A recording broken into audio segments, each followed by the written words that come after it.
Hi friends, good morning. मैं Chandan Kumar प्रेपल classes के online segment में आप समस्त छात्र छात्राओं का फिर से एक बार स्वागत करता हूं। दोस्तों, आज हम लोग नदियों के किनारे बसे प्रमुख भारतीय शहरों पर चर्चा करेंगे।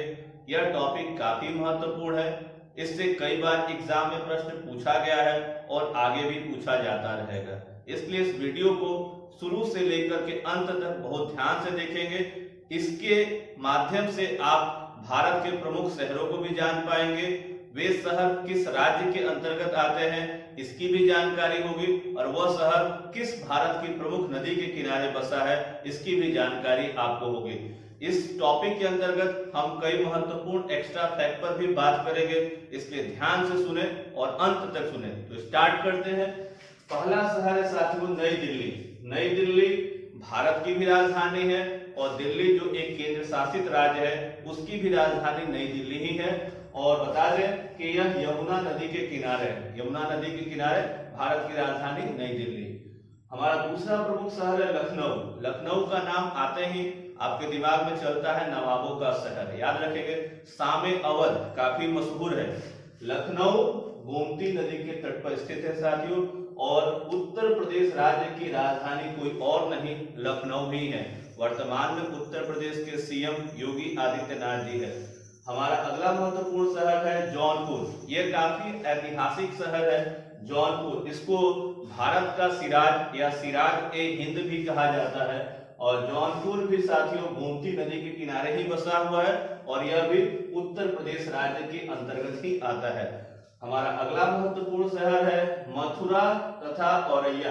याद रखें, मथुरा तथा औरैया ये दोनों प्रमुख शहर यमुना नदी के ही तट पर स्थित है और ये दोनों शहर उत्तर प्रदेश सीमा के अंतर्गत आते हैं, मतलब उत्तर प्रदेश राज्य के ही ये शहर है।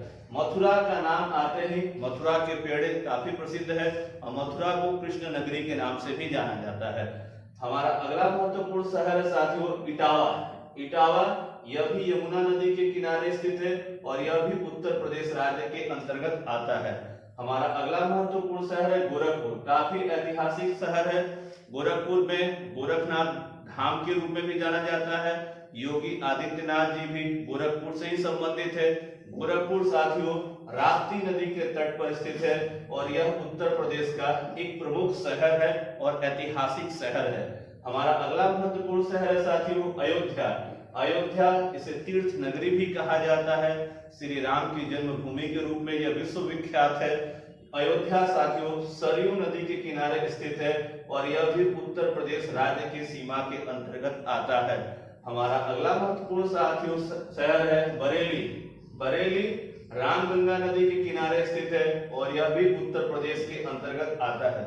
हमारा अगला शहर है इलाहाबाद। इलाहाबाद साथियों इसका नाम बदल करके हाल ही में प्रयागराज कर दिया गया और प्रयागराज नाम पहले से भी चलन में था, परंतु अब इसे ऑथेंटिक रूप से और पूरी तरह से वैधानिक रूप से इसका नाम कर दिया गया है प्रयागराज। प्रयागराज साथियों संगम पर स्थित शहर है और यहाँ गंगा यमुना और अदृश्य सरस्वती का मिलन भी माना जाता है और यह भी उत्तर प्रदेश के अंतर्गत आता है। काफी ऐतिहासिक शहर है। हमारा अगला महत्वपूर्ण शहर है कानपुर तथा वाराणसी। याद रखें, कानपुर और वाराणसी दोनों ही शहर गंगा नदी के किनारे स्थित है और यह उत्तर प्रदेश सीमा के अंतर्गत आता है। आपको बता दें, कानपुर को उत्तर भारत का मैनचेस्टर भी कहा जाता है। पहले उत्तर प्रदेश का सबसे बड़ा औद्योगिक नगर अगर कोई होता था वो कानपुर ही है, परंतु अब धीरे धीरे यह पश्चिमी यूपी में शिफ्ट हो चुका है।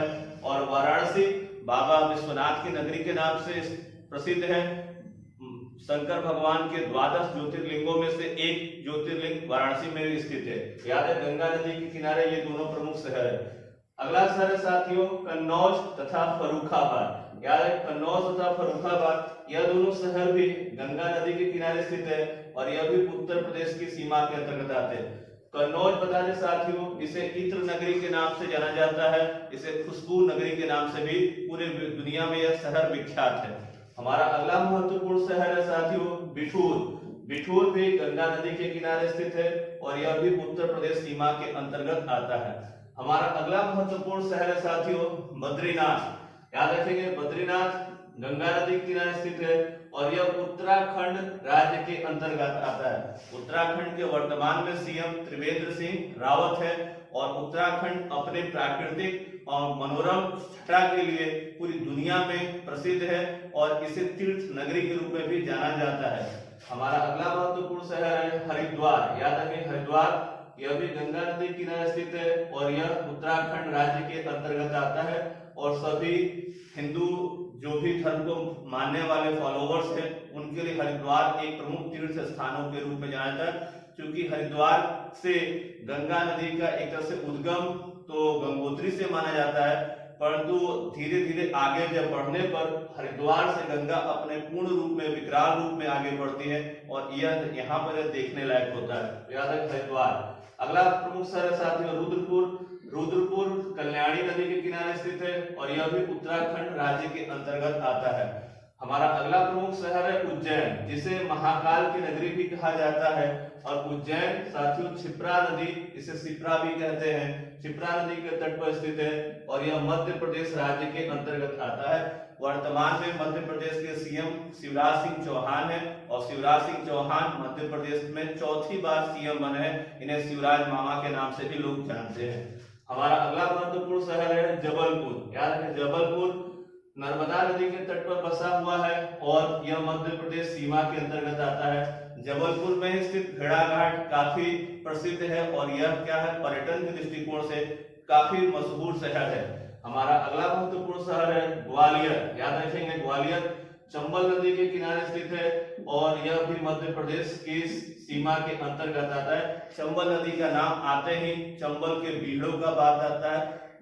दस्यू क्षेत्र के रूप में भी से जानते हैं। यह क्षेत्र काफी डकैतों से प्रभावित रहा है पूर्व काल में। हमारा अगला शहर है साथियों छिंदवाड़ा। याद रखें छिंदवाड़ा कुलबेहरा नदी के तट पर स्थित है और यह भी मध्य प्रदेश की सीमा के अंतर्गत आता है। कुलबेहरा यहाँ की स्थानीय नदी है। छिंदवाड़ा याद रखेंगे अभी वर्तमान में शिवराज सिंह चौहान से पहले 18 माह तक मध्य प्रदेश में कांग्रेस की सरकार थी और कमलनाथ जो है 9 बार छिंदवाड़ा से ही सांसद रहे हैं और वर्तमान में मध्य प्रदेश के सीएम शिवराज सिंह चौहान होते। याद रखेंगे छिंदवाड़ा, छिंदवाड़ा का नाम आते ही कमलनाथ का नाम जरूर लिया जाता है क्योंकि ये 9 बार वहां से सांसद रहे। हमारा अगला प्रमुख शहर है साथियों ओरछा। ओरछा बेतवा नदी के तट पर स्थित है और यह भी मध्य प्रदेश की सीमा के अंतर्गत आता है। हमारा अगला महत्वपूर्ण शहर है मालेगांव। याद रखेंगे मालेगांव ब्लास्ट काफी हाईलाइटेड रहा है। इसमें साध्वी प्रज्ञा जी का नाम आता है परंतु अभी इन्हें कोर्ट से जमानत भी मिल चुकी है और ये वर्तमान में मेंबर ऑफ पार्लियामेंट भी बन चुके हैं। तो मालेगांव में ब्लास्ट हुआ था, उसको लेकर ये शहर काफी सुर्खियों में रहा। मालेगांव गिरना नदी के तट पर स्थित है और यह महाराष्ट्र राज्य की सीमा के अंतर्गत आता है। अगला शहर है साथियों नासिक। याद रखें नासिक गोदावरी नदी के तट पर स्थित है और यह भी महाराष्ट्र राज्य की सीमा के अंतर्गत आता है। वर्तमान में महाराष्ट्र के सीएम उद्धव ठाकरे हैं और महाराष्ट्र में महाविकास अघाड़ी की सरकार चल रही है जिसमें एनसीपी, कांग्रेस और शिवसेना तीनों सरकारें मिलकर के गठबंधन बनाकर सरकार चला रही है। हमारा अगला महत्वपूर्ण शहर है साथियों नांदेड़। नांदेड़ साथियों गोदावरी नदी के तट पर स्थित है और यह भी महाराष्ट्र राज्य के अंतर्गत आता है। अगला प्रमुख शहर है सांगली। सांगली कृष्णा नदी के तट पर स्थित है और यह भी महाराष्ट्र राज्य के अंतर्गत आता है। अगला प्रमुख शहर है कोल्हापुर। याद रखिए कोल्हापुरी चप्पलें काफी प्रसिद्ध है और ये पूरी दुनिया में विख्यात है। याद रखें कोल्हापुर। कोल्हापुर पंचगंगा नदी के तट पर स्थित है और यह भी महाराष्ट्र राज्य की सीमा के अंतर्गत आता है। अगला प्रमुख शहर है साथियों पुणे। याद रखेंगे महाराष्ट्र में मुंबई के बाद सबसे दूसरा प्रमुख जो शहर है कोई और नहीं है, पुणे है और पुणे जो है मुठा नदी के तट पर स्थित है और यह भी महाराष्ट्र राज्य के अंतर्गत आता है। अगला प्रमुख शहर है साथियों कराड़। याद है कराड़, यहाँ पर 2 नदियां हैं कृष्णा तथा कोयना और यह भी महाराष्ट्र राज्य के अंतर्गत आता है। अगला शहर है साथियों डिब्रूगढ़। डिब्रूगढ़ ब्रह्मपुत्र नदी के तट पर स्थित है और यह असम राज्य के अंतर्गत आता है। आपको बता दें कि ब्रह्मपुत्र भारत की सबसे चौड़ी नदी है। हमारा अगला प्रमुख शहर है गुवाहाटी। याद रखें गुवाहाटी, यह भी ब्रह्मपुत्र नदी के तट पर स्थित है और यह भी असम राज्य के अंतर्गत आता है। असम राज्य के वर्तमान में सीएम सर्बानंद सोनोवाल है और सबसे खास बात यह है कि ब्रह्मपुत्र नदी के क्षेत्र में हर वर्ष भीषण बाढ़ आता है, जिसके परिणाम स्वरूप असम राज्य की कई % जो हिस्सा है वह ब्रह्मपुत्र नदी में लगातार समाता जा रहा है, जो कि एक राष्ट्रीय संकट का रूप ले रहा है धीरे धीरे। हमारा अगला प्रमुख शहर है साथियों राउरकेला। राउरकेला ब्राह्मणी नदी के तट पर स्थित है और यह उड़ीसा राज्य के अंतर्गत आता है और उड़ीसा राज्य का एक प्रमुख शहर राउरकेला है और यह यहाँ का एक प्रमुख औद्योगिक शहर है। हमारा अगला प्रमुख शहर है साथियों संबलपुर। संबलपुर महानदी के तट पर स्थित है और यह भी उड़ीसा राज्य के अंतर्गत आता है। वर्तमान में उड़ीसा राज्य के सीएम नवीन पटनायक है और नवीन पटनायक लंबे समय से राज्य के सीएम है और उड़ीसा एक जनजाति बहुल वाला प्रदेश माना जाता है। हमारा अगला प्रमुख शहर है साथियों कोटा। याद रखें कोटा। कोटा चंबल नदी के तट पर स्थित है और यह राजस्थान राज्य के अंतर्गत आता है। कोटा शहर वर्तमान में भारत के एक प्रमुख शहर के रूप में डेवलप हुआ है, जो इंजीनियरिंग और मेडिकल की तैयारी के लिए यह शहर काफी छात्रों में लोकप्रिय शहर है और यहाँ लाखों लाख छात्र पढ़ करके अपना भविष्य बना रहे हैं। तो याद रखिए कोटा चंबल नदी के तट पर स्थित है राजस्थान और वर्तमान में राजस्थान के सीएम अशोक गहलोत जी हैं और हाल के दिनों में राजस्थान में एक सत्ता को लेकर के संकट खड़ा हुआ था, परंतु अब फिलहाल वहां पर शांति है और सीएम अशोक गहलोत वहां राज्य के सीएम के रूप में कार्य कर रहे हैं। हमारा अगला प्रमुख शहर है साथियों जमशेदपुर। याद रखें जमशेदपुर भी यह भारत का एक प्रमुख औद्योगिक शहर है और यह शहर कई लोगों को रोजगार प्रदान करता है और यह शहर राष्ट्रीय स्तर पर नहीं अंतरराष्ट्रीय स्तर पर अपनी एक छाप रखता है। याद रखें जमशेदपुर यह स्वर्ण रेखा नदी के तट पर स्थित है और यह झारखंड राज्य का प्रमुख शहर है। हमारा अगला प्रमुख शहर है कोलकाता। याद रखें कोलकाता वेस्ट बंगाल की राजधानी है और भारत के सबसे बड़े महानगरों में एक माना जाता है। याद रखें कोलकाता हुगली नदी के किनारे स्थित है और यह पश्चिम बंगाल राज्य के अंतर्गत आता है। पश्चिम बंगाल राज्य की वर्तमान में सीएम ममता बनर्जी हैं, जो लगातार 2 बार से वहां की सीएम है।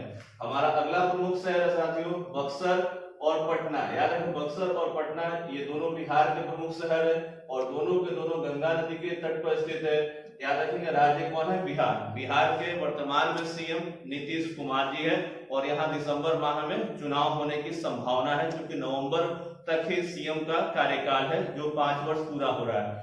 हमारा अगला प्रमुख शहर है साथियों लुधियाना। याद रखें लुधियाना ये सतलुज नदी के तट पर स्थित है और यह पंजाब राज्य के अंतर्गत आता है। पंजाब के वर्तमान में सीएम कैप्टन अमरिंदर सिंह है। याद रखेंगे।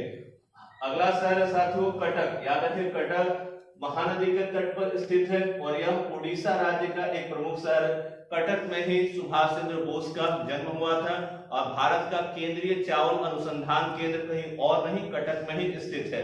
हमारा अगला प्रमुख शहर है सूरत। याद रखें सूरत यह ताप्ती नदी के तट पर स्थित है और यह गुजरात राज्य के अंतर्गत आता है। याद रखें भारत के प्रमुख औद्योगिक शहरों में सूरत का भी नाम जाना जाता है।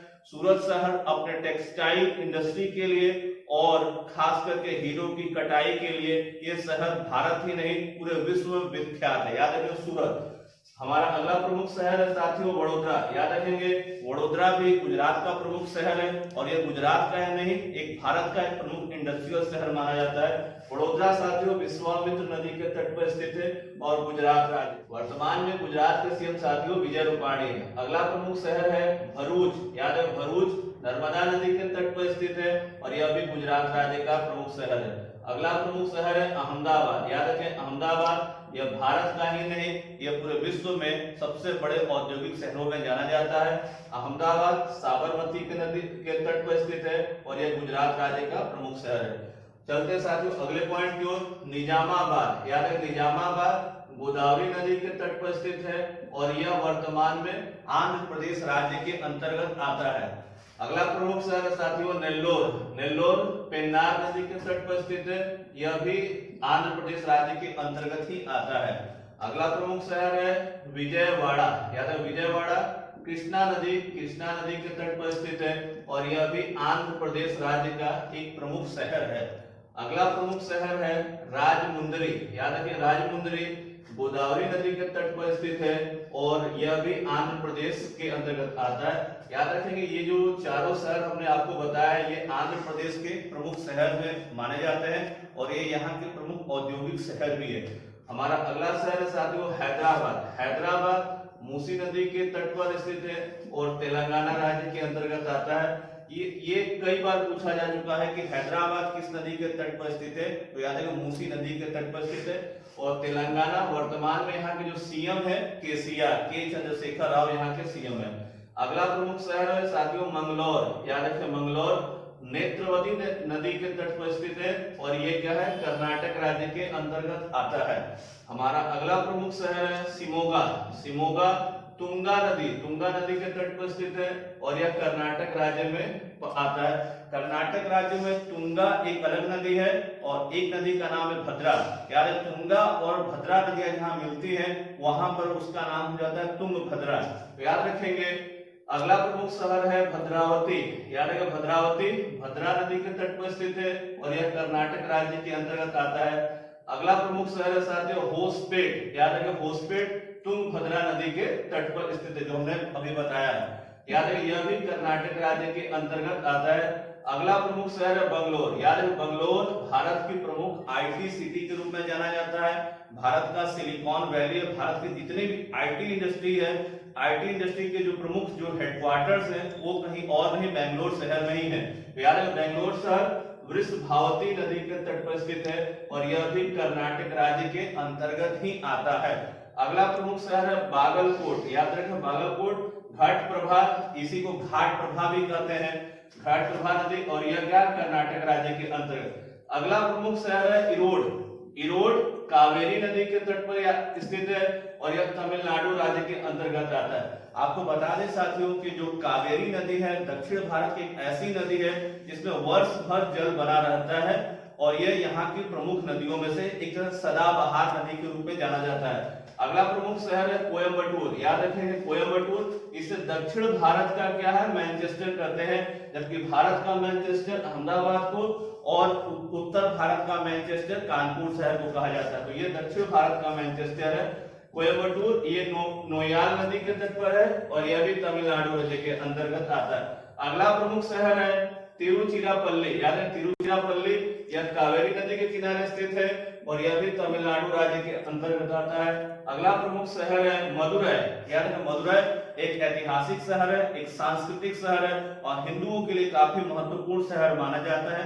कई प्रमुख मंदिर मदुरै में स्थित है। याद रखेंगे तो मदुरै ये वैगाई नदी के तट पर स्थित है, यह भी तमिलनाडु राज्य के अंतर्गत आता है। अगला प्रमुख शहर है चेन्नई। याद रखेंगे दक्षिण भारत के राज्यों में तमिलनाडु एक प्रमुख राज्य है जिसकी राजधानी क्या है चेन्नई। तो चेन्नई में दो नदियों के संगम पर है, एक का नाम है अड़यार और दूसरा है कुवम नदी। याद रखेंगे और यह भी किस राज्य के अंतर्गत आता है तमिलनाडु। तो याद रखेंगे तमिलनाडु के प्रमुख शहर किन किन नदियों के किनारे आपने देखा। अगला प्रमुख शहर है श्रीनगर। याद रखें श्रीनगर झेलम नदी के तट पर स्थित है और यह क्या है जम्मू एंड कश्मीर राज्य के अंतर्गत आता है और जम्मू एंड कश्मीर राज्य वर्तमान में क्या है एक केंद्र शासित प्रदेश बन चुका है। अगला प्रमुख शहर है फिरोजपुर। याद है फिरोजपुर सतलुज नदी किनारे स्थित है और यह पंजाब राज्य के अंतर्गत आता है।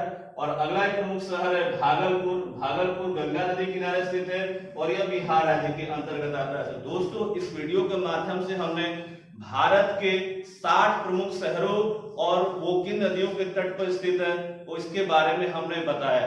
आपको अगर यह वीडियो अच्छा लगा हो तो इस वीडियो को ज्यादा से ज्यादा शेयर करें, लाइक करें और आप अगर हमारे चैनल पर नए हैं तो हमारे चैनल को जरूर सब्सक्राइब करें। धन्यवाद दोस्तों, नमस्कार।